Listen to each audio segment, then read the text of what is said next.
Adopt an Angel reaches hundreds of in-need families with 2 truckloads of toys. Phil Lindemann with your news from Avalanche Physical Therapy on Krystal 93. First, the I-70 Mountain Corridor is ramping up for the holidays with 23,000 more cars than last weekend. Nearly 119,500 vehicles passed through both sides of the Eisenhower Tunnel Friday through Sunday, up 24% in 1 week. But traffic still trails 2019, down 12%, about 16,000 vehicles compared to the same weekend last year. A pair of deadly avalanches rocked southern Colorado this weekend, killing 3 backcountry skiers, the first fatalities of the season. Ethan Green with the Colorado Avalanche Information Center explains how October snow and November heat are disastrous for our December snowpack. The snow gets really, really weak, so we have this very fragile snowpack, and people have probably been seeing this as they've been out, last month, where you can really just kind of step right through the snow to the ground. One solo skier was killed near Crested Butte. 2 skiers were killed outside Silverton.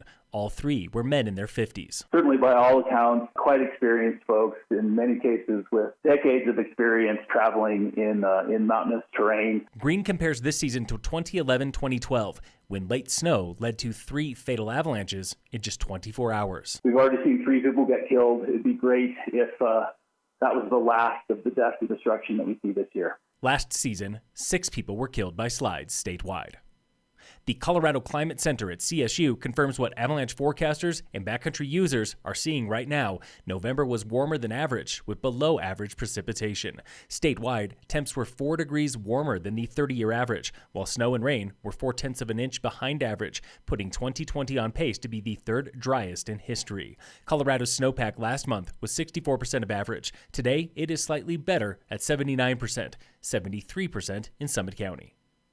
The local Adopt an Angel program reached 567 children and 259 families last week, what ringleader Stu Dernley of Summit Rotary Club calls a huge success. Just a lot of fun. Seeing everything pay off and, culminate in one day of the parents are crying us thanking, the volunteers who come back from delivery are moved to tears.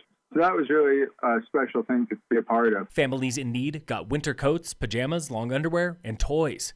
2 truckloads full. It's fun to think about the fact that we actually didn't give any toys to children. 0. We give toys to the parents, and then the parents give toys to children. This is the first season that Summit Rotary managed Adopt an Angel, taking over for the FIRC, which is slammed with COVID relief. It was all hands on deck for 2 days of organization, and then the giveaway day was Tuesday the 15th. Dernley says the Rotary Club will be back next year for year 2 of Adopt an Angel, and this time, it'll be in person. The FIRC is busy distributing more than $1 million in local relief this holiday, the latest in a record-breaking year. Assistant County Manager Sarah Vane. They've processed over $324,000 worth of rental assistance. They've had a huge surge in need for their food pantry. Since March, the FIRC has reached more than 1,500 locals who need financial assistance and an average of 1,069 people per month through its food pantries. The Summit Foundation gifted $1.8 million since October, $1.5 million in November alone. Most of that cash, $933,000, is coming from donors and given directly to dozens of nonprofits. $796,000 was distributed through fall grants, and $145,000 went direct to emergency assistance through the Summit County CARES Fund.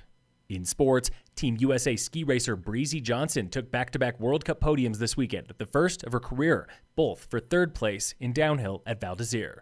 American Ryan Cochran-Siegel took 2nd at Saturday's downhill in Val Gardena. Bryce Bennett tied for 4th. Jared Goldberg took 6th.